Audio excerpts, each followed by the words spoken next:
चुनाव में वोट करते हैं। वोट हम लोग इसलिए करते हैं कि जिसको हम लोग वोट देते हैं उसे केवल वोट नहीं देते हैं, उसके हाथों में, उसके कंधों में 5 साल की जिम्मेदारी देते हैं। 5 साल के लिए अपने बच्चों का, अपने देश का, अपने राज्य का भविष्य देते हैं। इसीलिए हमारा केवल वोट नहीं होता है, उन्हें हम एक जिम्मेदारी देते हैं जिन्हें हम वोट देने का काम करते हैं। लेकिन आज जो लोग हमारा वोट लेके जाते हैं, आपके तमाड़ के विधायक के बारे में सुनने को मिला, ये कुर्सी में केवल शिलान्यास करते हैं और जैसे ही घर जाते हैं कुर्सी भी गायब हो जाता है और उनके शिलान्यास का वोट भी गायब हो जाता है। इस प्रकार के विधायक यहाँ चुने जाते हैं। हम वोट अपने बेहतर भविष्य के लिए करते हैं। हम वोट इसलिए करते हैं कि हमारे गांव में पक्की सड़कें आएंगी। हम वोट इसलिए करते हैं कि हमारे गांव में 18 से 20 घंटा बिजली आएगा। हम वोट इसलिए करते हैं कि हमारे गांव में स्वच्छ पानी आएगा। हम वोट इसलिए करते हैं कि हमारे पंचायत में शिक्षा की किरण आएगी, बच्चों को पढ़ने लिखने के लिए स्कूल की व्यवस्था होगी। वोट हम इसलिए करते हैं कि अच्छे अस्पताल की व्यवस्था होगी। वोट हम इसलिए करते हैं नौजवानों को नौकरियां मिलेंगी, रोजगार मिलेगा, इसलिए हम वोट करते हैं। लेकिन आज केवल और केवल कुछ परिवारों का फायदा हुआ है। आज और चूंकि तमाड़ की बात करें तो हमने तमाड़ से दमयंती दी को मैदान में उतारा है। एक बात याद रखिएगा, ये आपको तय करना है, क्योंकि आज दमयंती मुंडा के साथ साथ हजारों लाखों लड़कियों को एक मौका मिलेगा। हजारों लाखों लड़कियों को एक मौका मिलेगा आगे आने का। नहीं तो आप भी जानते हैं, ऐसा बात नहीं है कि बाकी पार्टी में लड़की लोग चुनाव नहीं लड़ रही है, लेकिन वो कौन लड़की है? किसी राजा के घर की लड़की। ऐसा नहीं कि जेएमएम से लड़कियां चुनाव नहीं लड़ रही हैं, वहां भी लड़ रही हैं, वहां भी महिलाएं चुनाव लड़ रही हैं, लेकिन कौन लड़ रही है? कल्पना सोरेन जो मुख्यमंत्री की पत्नी। ऐसा नहीं है कि बीजेपी से महिलाएं चुनाव नहीं लड़ रही है, बीजेपी से भी महिलाएं चुनाव लड़ रही है। कौन लड़ रही है? अर्जुन मुंडा की पत्नी लड़ रही है और पूर्व मुख्यमंत्री रघुवर दास की पत्नी खुद लड़ रही है। ऐसा नहीं है कि आजसू पार्टी से, ऐसा नहीं है कि आजसू पार्टी से महिला चुनाव नहीं लड़ रही है, लड़ रही है। कौन लड़ रही है? हमारे सुरेश बाबू की मौसी लड़ रही है। ऐसा नहीं है कि कांग्रेस पार्टी से चुनाव लड़की या महिला नहीं लड़ रही है, लड़ रही है, लेकिन लड़ रही है पूर्व कृषि मंत्री योगेंद्र प्रसाद की बेटी लड़ रही है। सभी राजनीतिक दलों से लड़कियां, महिलाएं मैदान में चुनाव लड़ रही हैं। बंधु तिर्की की बेटी चुनाव लड़ रही है, लेकिन जयराम मांगो की खासियत है, गांव के गरीब महिला दमयंती मुंडा चुनाव लड़ रही है। ऐसा नहीं है कि बाकी पार्टियों में महिलाएं चुनाव नहीं लड़ रही है। बीजेपी में भी महिलाएं चुनाव लड़ रही हैं, आजसू में भी महिलाएं चुनाव लड़ रही हैं, कांग्रेस में भी महिलाएं चुनाव लड़ रही हैं, जेएमएम में भी महिलाएं चुनाव लड़ रही हैं, लेकिन वो या तो विधायक की बेटी है, या तो विधायक की पत्नी है, या तो विधायक की मौसी है।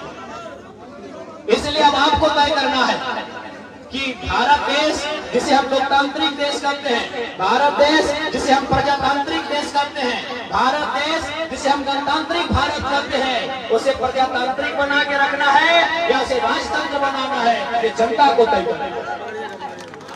यदि प्रजातंत्र बनाना है, यदि प्रजा का शासन चलाना है, यदि प्रजा की बात होगी, यदि प्रजा का राज चलाना है, तो याद रखिएगा कल्पना सोरेन, चिता सोरेन और सुनीता चौधरी और अर्जुन मुंडा की पत्नी जैसी महिलाएं नहीं, गांव की एक गरीब महिला दमयंती मुंडा जैसी बेटियों को मौका दीजिए, तभी लोकतंत्र बचेगा, तभी लोकतंत्र जिंदा रहेगा। हमें उन महिलाओं से कोई शिकायत नहीं है। हमने पहले कहा हमारे पार्टी किसी महिला को लेकर कोई किसी प्रकार का आलोचना प्रति मैंने उस विषय पे बात नहीं करता, लेकिन हम एक उदाहरण दे रहे थे कि जो भी महिलाएं चुनाव लड़ रही हैं वो राजघराने से संबंध रखती है। राजघराना का मतलब विधायक का परिवार, सांसद का परिवार, और वो लोकतंत्र की अच्छी निशानी नहीं है। इसलिए आज अगर लोकतंत्र की अच्छी निशानी को आपको देखना है तो जेल के पार्टी में आके देखिए, चाहे वो दमयंती मुंडा हो या कोई और प्रत्याशी हो, हम लोगों ने ऐसे प्रत्याशियों को मैदान में लेकर आए हैं जो गांव गरीब मजदूर किसान परिवार की बेटी है, किसान मजदूर परिवार के बेटे हैं। इसलिए आप सभी से आग्रह है कि आप, ये जीत दमयंती मुंडा की नहीं होगी, ये जीत जेल के जयराम महतो की नहीं होगी, ये जीत हजारों लाखों युवाओं की, किसानों की, मजदूरों की होगी।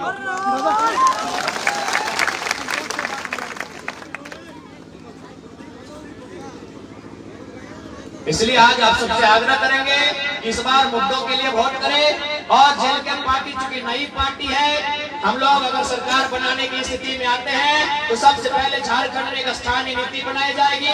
1932 का खतियान हो, 1964 का खतियान हो, सर्वे सेटलमेंट का आधार हो, उसके आधार पर सबसे पहले हम स्थानीय नीति बनाएंगे। और जहाँ तक तमाड़ का प्रश्न है, हम लोग 5 परगना की धरती में एक नया जिला, बुंडो को जिला और तमाड़ को मंडल बनाएंगे। ये हमारा प्रयास है। देखिए, हम अपने क्षेत्र को जितना छोटा बनाएंगे उतना काम करने में सुविधा होगी।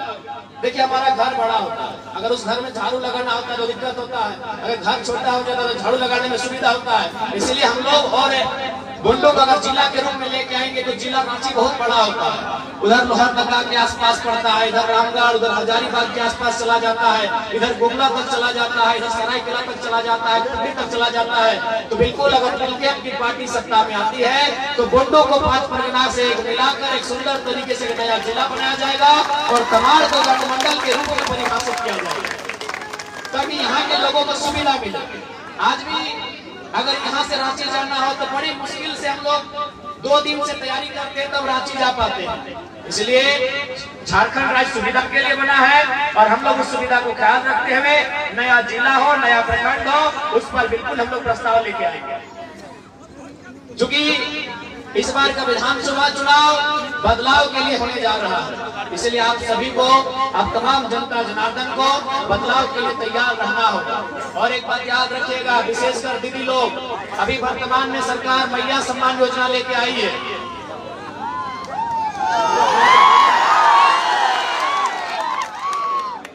तो देखिए, हम लोग कहना चाहेंगे, आज इसी भीड़ में बहुत सारी दीदी लोग ऐसी हैं जो शायद रसोईया का काम करती है, जो पोषण सखी का काम करती है, जो सहायिका का काम करती है कि नहीं?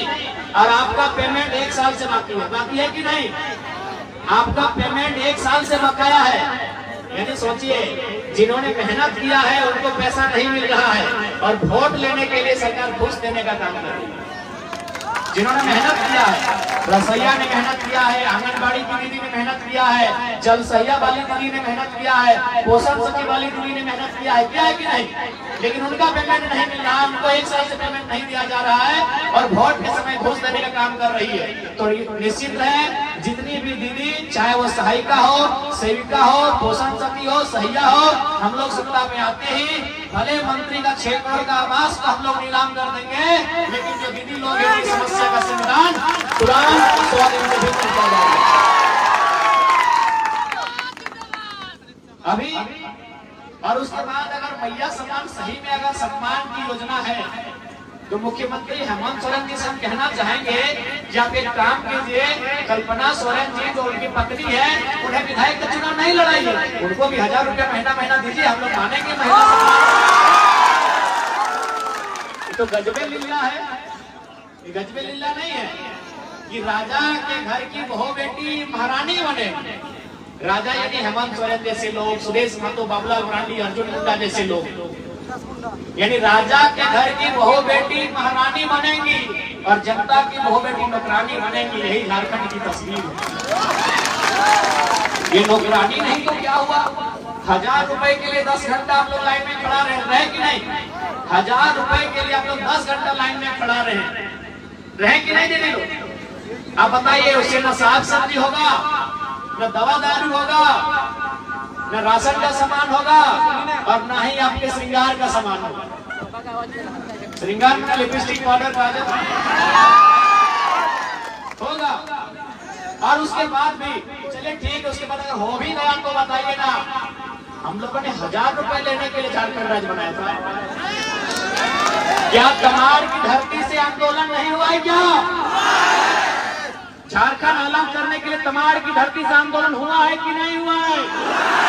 आपके बाप दादा पुलिस की लाठी खाए हैं कि नहीं खाए हैं? आपके बाप दादा जेल गए हैं कि नहीं गए हैं? आपके बाप दादाओं ने अंग्रेजों का मुकाबला किया है कि नहीं किया है? तो क्यों किया है? 1000 रुपया पढ़ने के लिए, भीख मांगने के लिए? नहीं ना। तो सरकार को बता दीजिए कि 1000 रुपया अपनी पत्नी को दे दीजिए, 1000 रुपया अपनी भाभी को दे दीजिए। मैया सम्मान अपने घर में दीजिए। हमें देना है तो हमें नौकरियां दीजिए, 1932 के खतियान के आधार पर नीति दीजिए, हमें बेहतर नियोजन नीति दीजिए। हमने झारखंड राज्य 1000 रुपए भीख मांगने के लिए नहीं लिया है, हमारे बाप दादा ने झारखंड राज्य हक अधिकार के लिए लिया है। इसलिए तमाम लोगों से कहना चाहेंगे, आज 24 साल के बाद इस राज्य में एक बदलाव की किरण दिख रही है और इस बदलाव की किरण के साथ समझौता मत कीजिएगा। इस बार अपना बहुमूल्य वोट जेल कैंप के पक्ष में, कमार से दमंती मुंडा जी के पक्ष में देकर केजी छाप नंबर 5 में मुहर लगाकर विजय बनाइएगा, ताकि दमंती मुंडा नहीं, आपकी जैसी हजारों बहनें, आपकी जैसी हजारों माताएं, उनको विजय मिलेगी। ये दमंती मुंडा की जीत नहीं होगी, क्योंकि ये अर्जुन मुंडा के परिवार से नहीं है। दमंती मुंडा और अर्जुन मुंडा में रिश्ता नहीं है। हाँ, वो एक समाज के हैं, वो अलग बात है, लेकिन दमंती मुंडा और अर्जुन मुंडा में रिश्ता नहीं है। इसलिए दमंती मुंडा की जीत एक आम महिला को ताकत मिलेगा। इसी भीड़ में से कोई बहन बैठी है जो कल को बोल सकती है कि दमंती मुंडा अगर विधायक बन सकती है तो हम भी बन सकते हैं। लेकिन कल्पना सोरेन के बनने से कितनी बहन ने कहा कि हम विधायक बनेंगे? अर्जुन मुंडा की बीवी बन जाएगी तो कितने लोग कहेंगे हम विधायक बनेंगे? रघुवर दास की पुतोह बन जाएगी तो कितने लोग कहेंगे हम विधायक बनेंगे? सुरेश बाबू की मौसी बन जाएंगी तो कितने महिलाएं कहेंगी हम विधायक बनेंगे? एक भी नहीं, क्योंकि मालूम है वो राजघराने से इसलिए वो विधायक बनने जा रही है, वो राजघराने से उनको टिकट मिलता है। इसलिए आज अगर आम गांव के बारे में आपको सोचना है, अगर गांव की आम महिला के बारे में आप सोचते हैं, तो दमंती मुंडा उसका एक प्रमाण है, उसका एक उदाहरण है। इन्हें भारी से भारी मतों से विजय बनाए, और केवल ये जीत इनकी नहीं होगी, जीत झारखंडियत की होगी, जीत खतियान की होगी, जीत हक अधिकार की होगी, जीत झारखंड के पहचान की होगी। दादा पानी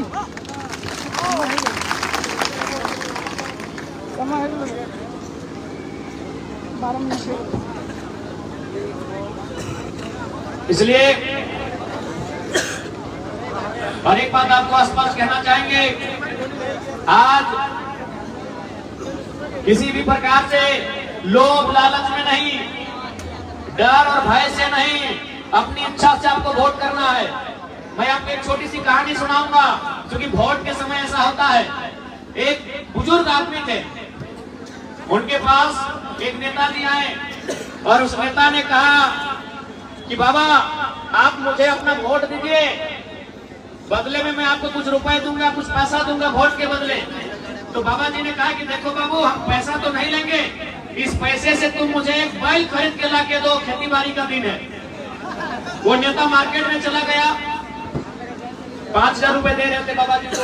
वो मार्केट में चला गया, मार्केट में जाने के बाद बैल खोजा तो बैल कहीं नहीं मिला, 5000 में बैल नहीं मिला। वो शाम को वापस आ गया, बोला बाबा बैल तो नहीं मिला। तो फिर बाबा जी ने कहा कि बेटा एक काम करो, तुम जाओ इससे का पटरू छगरी खसी पटरू कुछ लेके आओ। वो फिर मार्केट में गया तो 5000 रुपए में खसी पट्टा भी नहीं मिला। फिर शाम को आया, बोला बाबा इस पैसा से तो खसी पट्टा भी नहीं मिला। बोला बेटा एक काम करो, हम बूढ़ा आदमी है, मेरा बेटा लोग बाहर में रहता है, तो जाओ कम से कम कुत्ता खरीद के ला दो, दरवाजा में रखेंगे।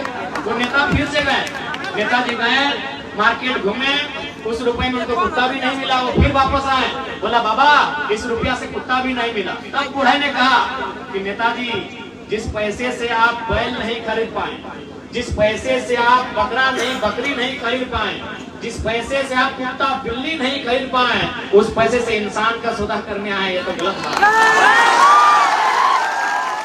ये तो गलत बात है ना। बताइए, जिस पैसे से आप बैल नहीं खरीद पाए, बकरी नहीं खरीद पाए, कुत्ता नहीं खरीद पाए, आप इंसान के वोट को खरीद आए हैं, जो इंसान की जिंदगी के बाद भी कीमती है। आपका वोट आपके लिए नहीं है, आपके बच्चों के लिए भी है। आप अगर कुछ हो भी जाता है, आप दुनिया को छोड़ के चले भी जाते हैं, और आपके वोट से अगर अच्छा काम होता है, अच्छा स्कूल अच्छा कॉलेज बनता है, तो आपके नाती आपके पोते उसमें पढ़ाई करेंगे और याद करेंगे भाई कौन जमाने में इस कॉलेज को बनाया गया। तो आपका अच्छा वोट आपकी जिंदगी के बाद भी कायम रहेगा। इसलिए आज हम लोग यही कहना चाहेंगे, जहाँ तक महिलाओं का सवाल है, हम लोगों ने अपने घोषणा पत्र में भी साफ साफ कह दिया है कि हम लोग 1000 रुपए फ्री में दें या ना दें वो तो अलग विषय है, लेकिन हम लोग केजी से लेकर पीजी तक की जो पढ़ाई होगी बहनों के लिए, दीदी लोग के लिए, वो फ्री में दिया जाए। तो बहनों को, बेटियों को फ्री में केजी यानी यूकेजी या नर्सरी एलकेजी से लेके पीजी यानी एमए तक वहां तक की शिक्षा उनको निःशुल्क दिया जाएगा। और हमें लगता है कि नारी का असली सम्मान उसके शिक्षा में है। अगर पढ़ लिख लेगी तो समाज में काबिल बन जाएगी।